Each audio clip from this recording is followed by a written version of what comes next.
النهارده هتكون معانا ومعاكم ضيفتنا اللي مشرفانا ومنورانا دايما في صالون البيت الكبير، دكتوره نهى مصطفى، استشاري تدريب التنميه الذاتيه ومتحدث تحفيزي. هنتكلم مع دكتوره نهى عن تفاصيل كتير جدا جدا. اهلا بحضرتك معانا يا دكتوره نهى. اهلا وسهلا. سعداء بوجودك دايما، وكل سنه وانتي طيبه وبمناسبه العرس الانتخابي اللي هنكون فيه ان شاء الله في الايام القليله القادمه. وحضرتك طيبه وبخير يا استاذه مي. تسلمي يا رب. اهلا بك. في البدايه احب اعرف من حضرتك كده ونعرف كل مشاهدينا يعني ايه كلمه انتخابات؟ كلمه بنسمعها بلا بلا بلا كده، لكن يعني ايه كلمه انتخاب؟ يعني ايه كلمه انتخابات؟ يعني ايه عرس انتخابي؟ خليني اقول لك بس قبل يعني ايه عرس انتخابي. هو يعني ايه اساسا مرشح، لان كلمه مرشح بنسمعها كتير. سياده فلان الفلاني مرشح للانتخابات. ويعني ايه مرشح اصلا؟ لو جينا اتكلمنا في مرشح هنلاقي ان المرشح ده حد الشعب هو اللي بيرشحه، يعني الشعب هو اللي بيختاره. يعني نقول بيشتغل عند مين؟ عند الشعب طبعا. يعني طبعا دي جزئيه لازم نعرفها. مرتبه من ضرائب الشعب طبعا. هو اساسا جاي عشان يشتغل عند الشعب، يعني هو خادم للشعب بالظبط. خليني اقول لك في الاول بس احنا بنتكلم على 3 نقط عشان الحلقه تبقى واضحه، واحنا عايزين ندخل كل بيت موجود في مصر. يعني الناس اللي ما عندهاش وعي خالص ندخل لها أكيد. يعني وتفهمنا وتستوعبنا. الكلام الكبير الناس مش هتفهمه. اولا بنتكلم يعني انتخابات ويعني ايه مرشح. هنتكلم يعني ايه مرشح، ويعني ايه اختيار، يعني ايه اختار اصلا، يعني ايه اختيار، ويعني ايه صوت. يعني ايه مرشح، ويعني ايه اختيار، ويعني ايه صوت. وكمان رابع نقطه هنتكلم عليها، ابحث ازاي عن المرشح بتاعي. وخامس نقطه هنتكلم عليها، هل صوتي مهم؟ يبقى احنا خلينا في ال5 نقط دول عشان تبقى الحلقه بتاعتنا واضحه وتوصل لكل الناس ايا كان وعيه وايا كان مستوى تعليمه وايا كان تفكيره. زي ما احنا قلنا ان المرشح ده هو حد احنا بنجيبه علشان يخدمنا، علشان يخدم مصالحنا، علشان يوصل صوتنا للناس اللي اعلى مننا، او يوصل صوتنا للسلطه اللي يعني هي التنفيذيه للتنفيذ. ينفذ، اللي هياخد القرار. ده الوسيط ما بيني وما بين متخذ القرار. فهيقول له فلان الفلاني عنده مشكله، مش بيتكلم باسم فرد بس، المنطقه الفلانيه عندها مشكله، فاحنا عايزين نحل المشكله بتاعتها. فهو الوسيط ما بين الناس، ما بين الشعب وما بين السلطه التنفيذيه. طيب تاني حاجه يعني ايه اختيار، ويعني ايه اختار اصلا؟ اختار على اساس ايه؟ يعني انا لما اجي اختار على اساس ايه؟ خليني اقولها لك بالبلدي كده، بلدي قوي. لو انا جايه في عريس جاي لبنتي، هختاره على اساس ايه؟ بعمل ايه؟ اول حاجه بسال عليه تعليمه ايه، ثقافته ايه، اهله مين، تربيته ايه، البيئه اللي هو جاي منها ايه، هل هو صادق فعلا اللي بيقوله بينفذه، هل عنده يعني رؤيه المستقبل هيبقى فيه ايه، هل عنده خطط المستقبل هيبقى فيه ايه. وتخيلي لما تبقى دي على المستوى الشخصي، انا بتكلم على عريس لبنتي، ما بالك بقى انت بتتكلمي على مستوى بلد، على مستوى يعني تغيير وتخطيط استراتيجي، وانت بتتكلمي في حاجات كتيره جدا طبعا. لازم يكون هو المسؤول عنها قدامك. فعلشان اختاره بعمل ايه؟ ببدا ابحث عنه وادور عليه. انا مش المرشح مش بوست، المرشح مش بوستر، المرشح مش بيطلع في التلفزيون يقول كلام حلو. لا، انا مش بختار شخص، انا بختار سلوك، بختار ثقافه، بختار وعي، بختار شخصيه كمان، بختار شخصيه، بختار قدوه، بختار قدره. بالظبط. ففي الشخصيه اللي تقدر تكون ممثله ليا، وفي شخصيه اللي ما تقدرش، ما احنا قدرات. ده انا ببحث عنه بقى. ببحث عنه وادخل واستكشف واسال. لو ما بعرفش استخدم النت واعمل سيرش على النت، بسال الناس اللي بيدعموه. انتوا بتدعموه ليه؟ انتوا بتختاروا ليه؟ انتوا عايزين تختاروا فلان الفلاني ليه؟ ايه المزايا اللي عنده؟ طب ايه اللي انتوا شفتوه منه قبل كده؟ ايه اللي قدمه قبل كده؟ طب ايه المؤسسات اللي مسكها قبل كده؟ طب ايه الخطط اللي عملها قبل كده؟ طب ايه تاريخه؟ كل ده انا لازم احطه في دماغي واحطه في الاعتبار قبل ما اختار. طيب لو جينا قلنا يعني ايه صوت؟ يعني ايه صوت؟ لان ناس كتيره رابطه الانتخابات بالسياسه. يعني لما نيجي نقول لحد روح انتخب، بيقول لنا ايه؟ انا ماليش في السياسه. الله ينور عليك، انا ماليش في السياسه. طب يعني الانتخابات حاجه، هي الانتخابات جزء من السياسه، مش هنقول لا، هي جزء من السياسه. والناس اللي بتترشح هم بيترشحوا عشان يوصلوا صوتنا للسياسيين وللتنفيذيين اللي بعد كده بياخدوا القرار. اكيد. ولكن عايزين نقول للناس البسيطه، الناس اللي قاعده بتبيع خضار بالبلدي كده، يعني الناس البسيطه دي ازاي نقول لها روحي ادي صوتك؟ هتقول لك هو انا صوتي اساسا يعني ما خلاص، انا ماليش في الكلام ده، انا ماليش في الكلام ده. لا، وجات عليا بالظبط. ازاي بقى ادخل لها واقول لها ان صوتك مش رفاهيه؟ صوتك ده، او يعني الحاجه اللي ربنا اداها لك دي، كلكم راع وكلكم مسؤول عن رعايته. انت دلوقتي في حد هتختاريه، في حد هيقود مكانك. لو انت مثلا عايزه تسافري ومعاكي عربيتك بس انت مش عايزه تسوقي، بتعملي ايه؟ بتجيبي سواق يسوق لك العربيه. طب هل بتجيبي اي سواق؟ لا طبعا. لازم تعرفي هو بيسوق كويس ولا لا، معروفة بيشوف ولا لا. ما بيشوفش، بيشوف بالظبط. بالليل ولا ما بيشوفش، بيعرف يسوق ولا لا. همجي هادي رزين عاقل متهور. لازم طب لو أأتمنه حصلت يعني. حادثه على الطريق هيعمل ايه؟ سرعه البديهه، هيتصرف ازاي؟ طب هياخد رد فعل ازاي؟ طب ايه اللي هيعمله في الموقف ده؟ لو جت ازمه، لو جت مخاطر، لو جت زنقه، هيتصرف ازاي؟ يعني تخيلي ده بيقودك بعربيه، اللي هو بيقودك ببلدك. ده يعني يكون امين عليا ولا لا؟ طبعا. ده كمان يكون امين على صوتي ولا لا؟ ده بقى اللي احنا بنعمله سيرش بقى. ده اللي احنا بنشوف بقى هنختاره على اساس ايه. فالصوت مش رفاهيه. احنا دلوقتي بنتكلم كل مصري قاعد في بيته، صوتك مش رفاهيه. الناس اللي بتقول ما جاتش عليا، الناس اللي بتقول ما انا كده كده بنزل والنتيجه برضو بتتحسب لصالح ناس تانيين، لا، ما هو صوتك مؤثر. صوت واحد بيفرق. يعني لو حد جاب مليون صوت وحد جاب مليون واحد، انت صوتك هو اللي هيفرق. صحيح. يعني وبتحصل كتير، وبتحصل في لجان كتيره جدا. طبعا. شخص النتيجه واحد بتتغير على حاجات بسيطه جدا. بالظبط. فانت لو اتخليت عن صوتك ما تزعلش بقى بعد كده لما يجي اللي انت مش عايزه. يعني انت اللي سبت الساحه. يعني دايما بنقول ان اللي لما بيديش صوته هو مش محايد، لا هو منسحب. لا انت سبت حقك، انت أصل ده منسحب، حق انت ليا. انسحبت. ده في ناس حق تقول لك ليا. انا محايد، انا لا اختار ده ولا اختار ده. لا، انت كده مش محايد، انت كده منسحب. تاني، اللي بيسيب صوته مش محايد، اللي بيسيب صوته منسحب. انت انسحبت من الموضوع كله، وده حاجه سلبيه مش حاجه ايجابيه. هو منسحب ولا سلبي؟ هو منسحب. ما هو الانسحاب سلبيه يعني شخص أصلاً. سلبي في الوقت ده، ولا شخص منسحب ومش عايز يعني يكون في المشهد ده؟ اصل ده معلش ده مش بمزاجه. انت شخص موجود في البلد، انت مواطن موجود في البلد، فمن حقك ومن حقنا ان احنا ناخد الصوت ده. الصوت ده امانه، الصوت ده عندك امانه. عمرك شفتي ماتش من غير جماهير؟ لا طبعا. يعني حتى لو في ماتش من غير جماهير ما بيبقالوش طعم. يعني صحيح. صح. ما بيبقاش في مدرسه من غير طلبه ولا التاثير. في مدرسه من غير طلبه بالظبط. فما ينفعش اروح اعمل انتخابات وما فيش اصوات ناس. طب انا اعمل انتخابات فين اصوات الناس؟ اعمل انتخابات لنفسي؟ طب انا بعمل انتخابات اصلا ليه؟ ما هو احنا عايزين نوعي الناس. الانتخابات دي ليه؟ ده بيجي عشانك انت وعشانك انت وعشانها هي، بيجي عشانكم. هو المرشح ده بيجي عشان مين؟ وبيجي يعمل ايه اصلا؟ ده بيجي عشان يشتغل عندي ويشتغل عندك ويشتغل عند غيرك. فلازم صوتي ده ابقى مقدره وعارف ان صوتي ده مش حاجه هينه ومش حاجه بسيطه. صوتي ده ممكن يغير كفه كامله، يغير توازن كامل، طبعا. يغير طبعا. الكفتين. طبعا بلا شك يعني. بالظبط، يقلب الكفه كده زي ما بنقولها. فما تستهونش بصوتك. دي كانت ثالث حاجه. خلينا نتكلم بعد كده على ازاي ابحث بقى. زي ما قلنا دي رابع نقطه، ابحث ازاي عن المرشح اللي انا طول ما انا ماشيه بشوف ناس وناس اول مره اشوفها. خلينا زي نفس الكلام اللي قلتيه في المقدمه، احنا بنشوف ناس نازله تعمل برامج وبعد كده ما بنشوفهاش تاني. غير بقى في الدوره الانتخابيه الجايه بعد 5 سنين وعليكي خير بقى ده داخل كمان اصلا الدوره الثانيه. فبالتالي انا مش كل بوست شايفاه، مش كل بوستر شايفاه وانا ماشيه وهو ده الشخص. لا، او مش كل حد هيعجبني شكله ويعجبني الدعايه الانتخابيه بتاعته وبيقولوا كلام حلو. بالظبط، بيقولوا كلام حلو قوي. يعني اكتر ناس بتقول كلام حلو في الوقت ده. انا بتاعت التنميه البشريه وبقول لك بيقولوا كلام حلو قوي. فبالتالي هل انا بحثت عن الاجنده بتاعته؟ هل انا بحثت عن البرنامج الانتخابي بتاعه؟ طب لو قدم لي البرنامج الانتخابي ده هيحل مشاكلي؟ يعني انا لما اجي ابص البرنامج الانتخابي ده، انت بتتكلم بصوتي؟ انت بتتكلم بلساني؟ انت بتتكلم عني ولا انت في كوكب المريخ؟ اصل في ناس بتيجي تأثير ايجابي ولا لا؟ في ناس بتيجي من كوكب المريخ. هو مش عارفك، مش عارف مشاكلك، مش عارف قصصك، مش عارف حكاياتك، مش عارف ازماتك، مش عارف اي حاجه عنك، وتلاقيه طالع بيتكلم في حته تانية خالص. المرشح اللي يحول الكلام لخطه. يعني هو عنده كلام بيحوله لخطه، وبعدين الخطه بيحولها لبرنامج، والبرنامج بيحوله لتنفيذ على ارض الواقع. طيب لازم كمان المرشح يكون عنده وقت زمني، يعني يكون عنده مقياس زمني. يديني وقت في الوقت ده هخلص المشروع الفلاني. بالظبط. ما ينفعش يجي يقول لي انا هعمل وهعمل وهعمل وهعمل. ايوه، امتى هتبدا؟ هعمل المدرسه الفلانيه، هبني مدرسه. طب هتبنيها امتى؟ كل ده في البرنامج الانتخابي؟ طبعا لازم يكون عارف هو يعمل لك ايه، هو يدي لك ايه. انا هبني مستشفى، طب هتبنيها امتى وفين وفي خلال مده زمنيه قد ايه؟ تتراوح ما بين سنه، ما بين 6 شهور، ما بين سنتين. كمان لازم يكون كلامه على ارض الواقع.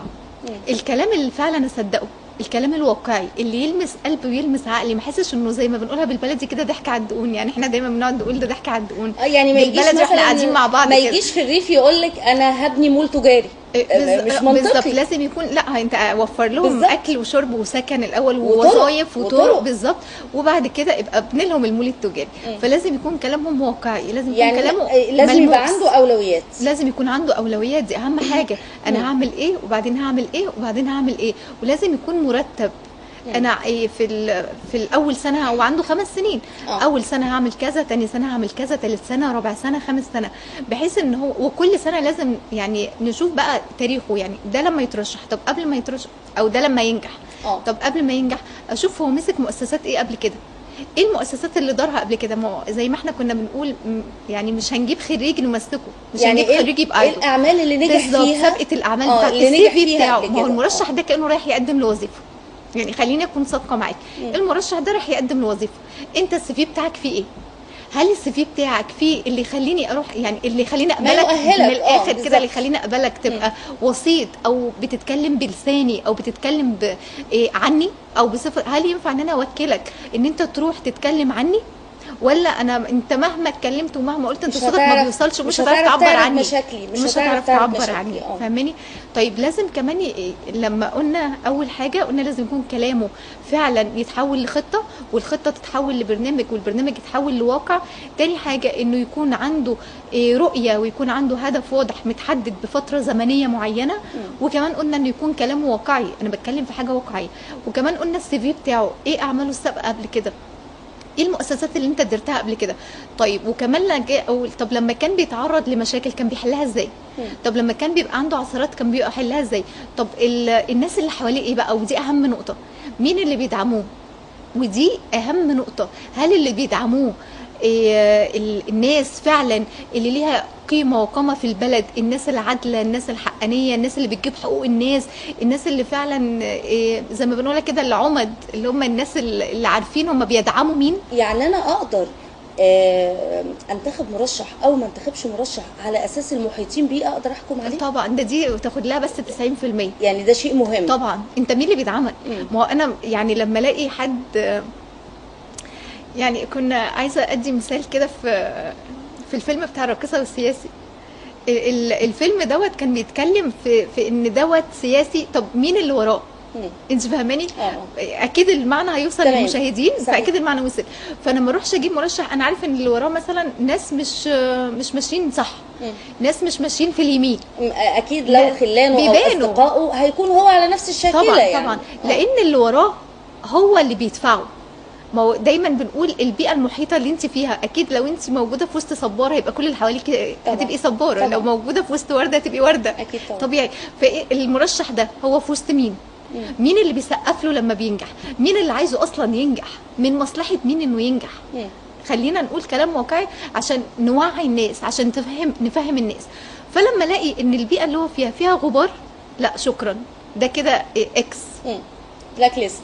بالظبط. طب البيئه اللي فيها اللي بيحاوطوه مين؟ دكاتره جامعه، اساتذه، علماء، حكماء، ناس قيمه وقامه، ناس بتدعمه، ناس عايزين ينجح، عشان ناس عملت مصالح قبل كده في البلد لصالح المواطن، لان هو هيرتقي بيهم. فهو بالظبط، فهو هيكملهم، هو هيوصل صوتهم. يعني ناس ماشيه اصلا في المسيره، بس احنا هنستفيق مننا، نخليك انت توصل صوتنا للشعب، للقياده، توصل صوتنا للمسؤولين، توصل صوتنا للحكومه، توصل صوتنا للهيئات التنفيذيه. انت عندك الملكه لكده بالظبط. فاحنا بنولي من يصلح، زي ما بنقولها كده، احنا نفكر نولي من يصلح. لازم يكون الشعب عنده وعي بده، لان هو لو ما بحث واختار وفكر مره واثنين وثلاثه واربعه هو يختار مين.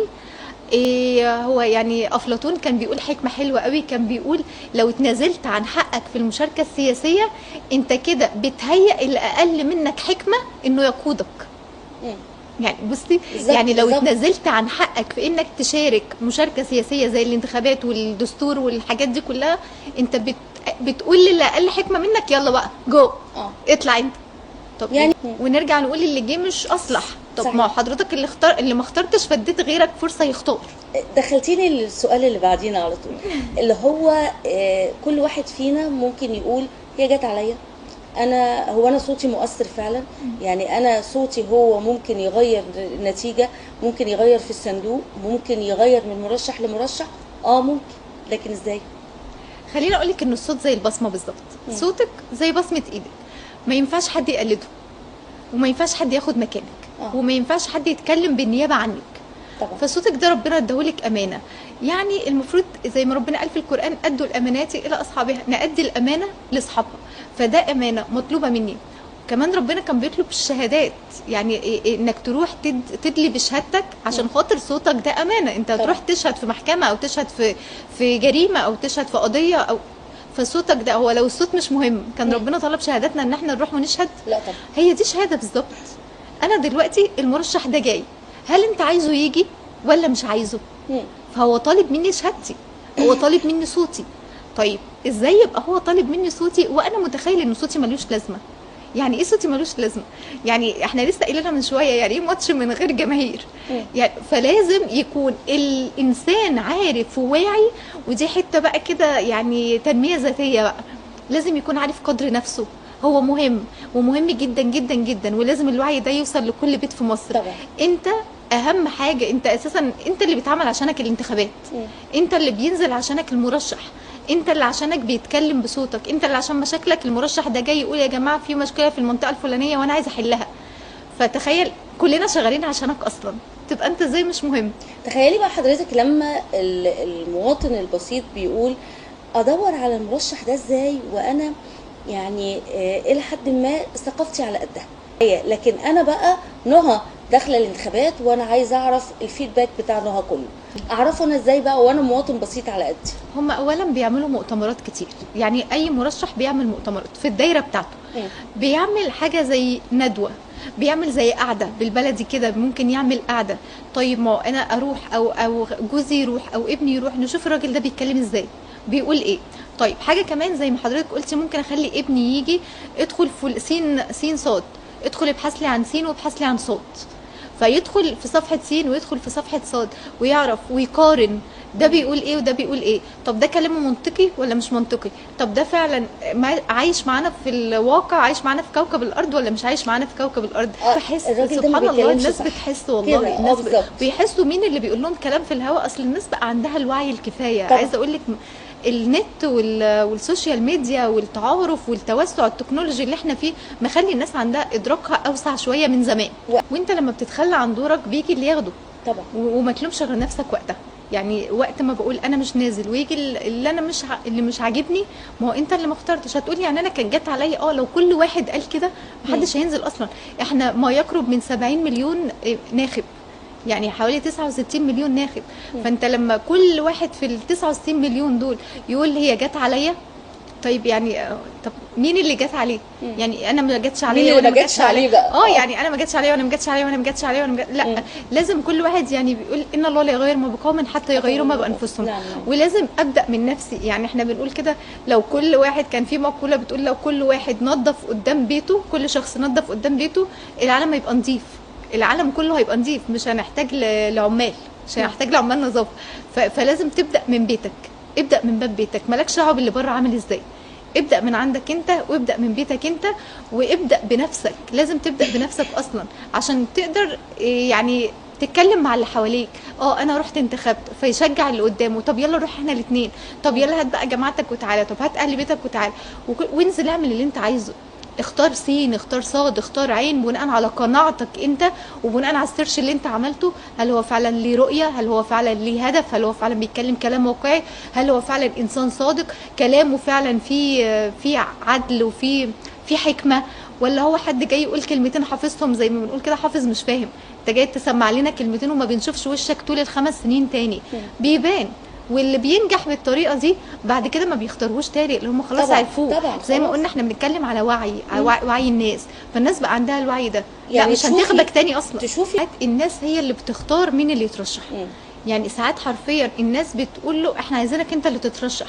يعني ممكن يكون هو اصلا مش عايز يترشح، ممكن يكون مش عايز يدخل انتخابات، بس من كتر ما هو بيخدم الناس بدون اي مناصب ومكتبه مفتوح لكل الناس وبيأدي الامانات لاصحابها، وشوف ده عايز ايه وده عايز ايه وده عايز. الناس اللي بتقول له نبوس ايدك اطلع ترشح، يعني احنا وراك، احنا في ظهرك.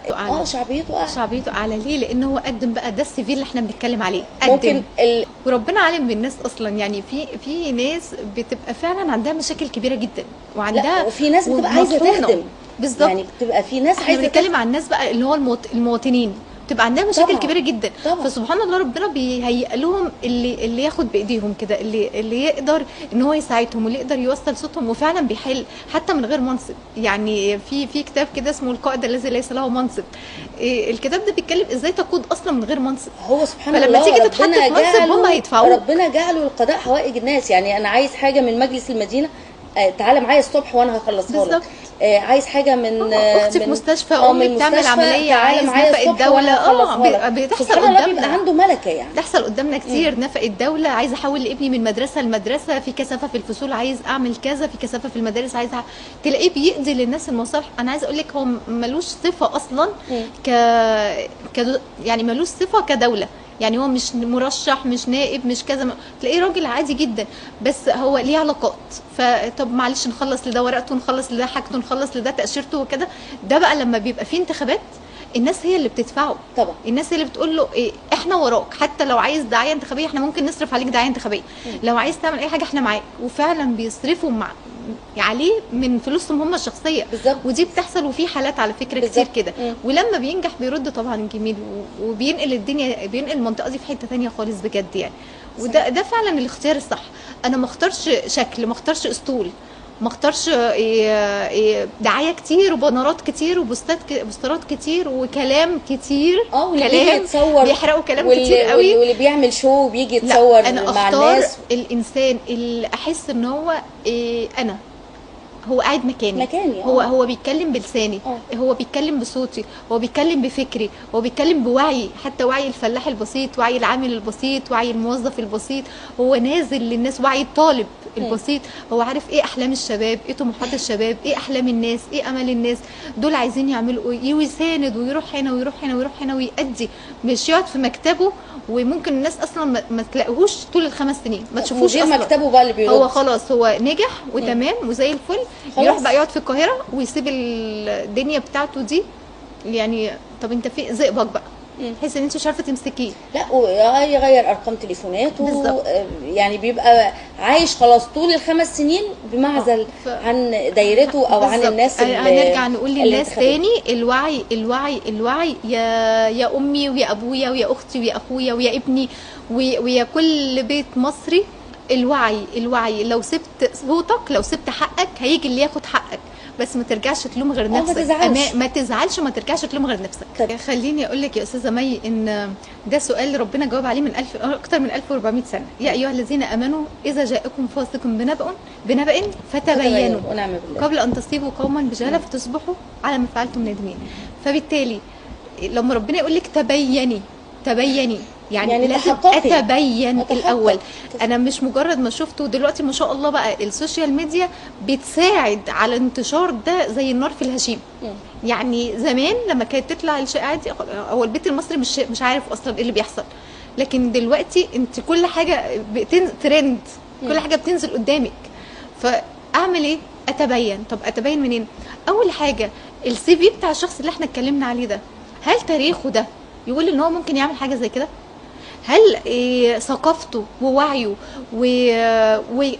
ومشروعه واجندته اللي قدمها لنا والبرنامج بتاعه الانتخابي والاعمال السابقه اللي قدمها والمؤسسات اللي دارها والناس اللي حواليه، البيئه المحيطه هنرجع لها تاني، البيئه المحيطه اللي حواليه، هل كل الناس دي توحي بان فعلا ده حصل ولا ده ما حصلش؟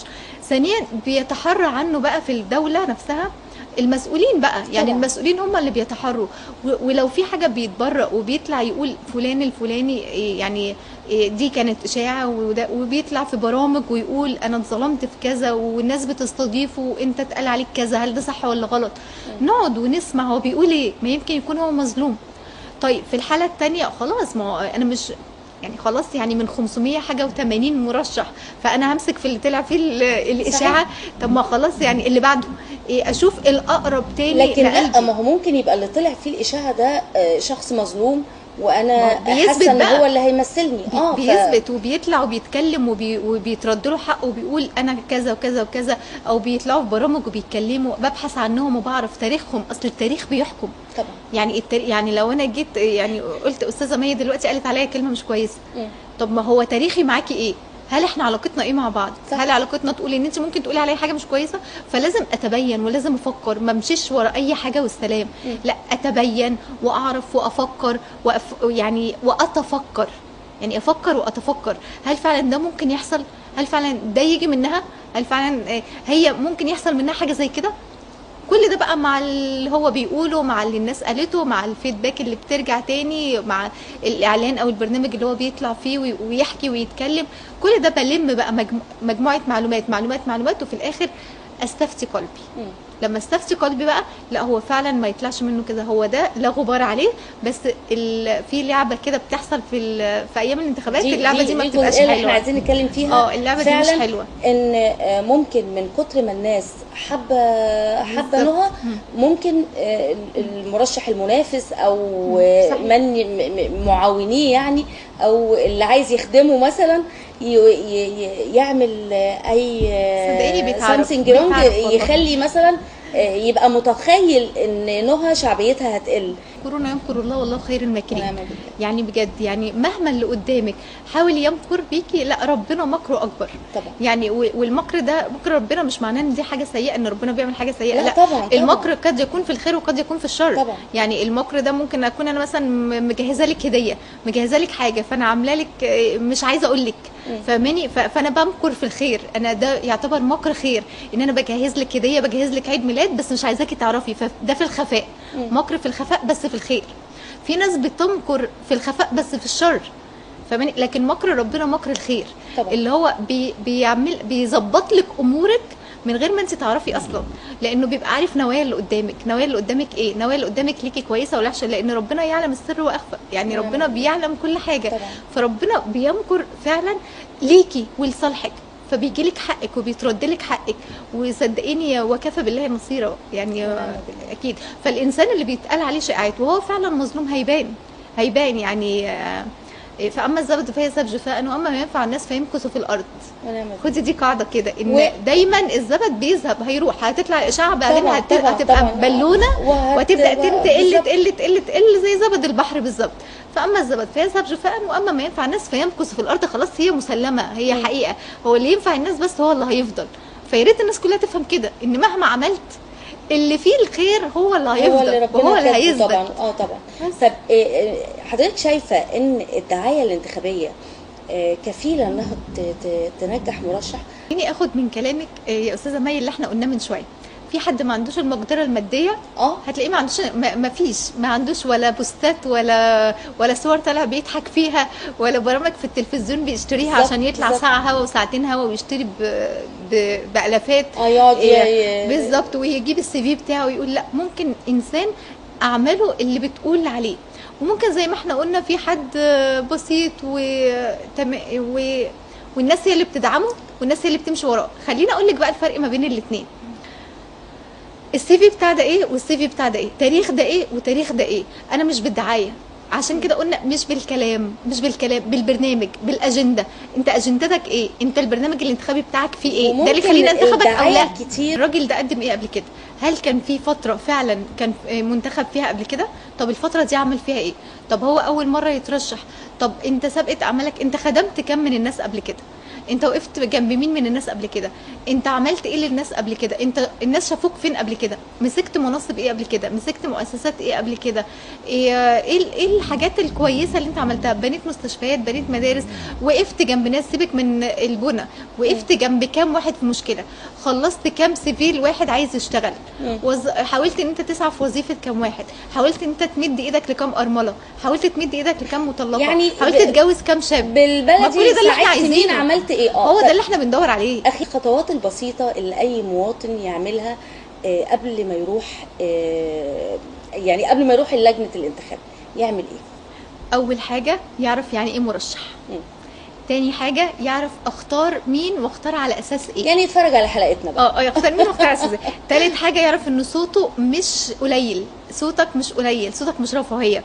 رابع حاجه يعرف ازاي اعمل سيرش وازاي ابحث وازاي، يعني بنقول مخابه من استشار. اسال، يعني كان محمود ياسين دايما الفنان العظيم يقول لك اسال استشير، يعني وما خاب من استشار. اسال كل اللي حواليك، واسال الناس، واسال جيرانك، واسال اهلك، وقول لهم اعمل ايه.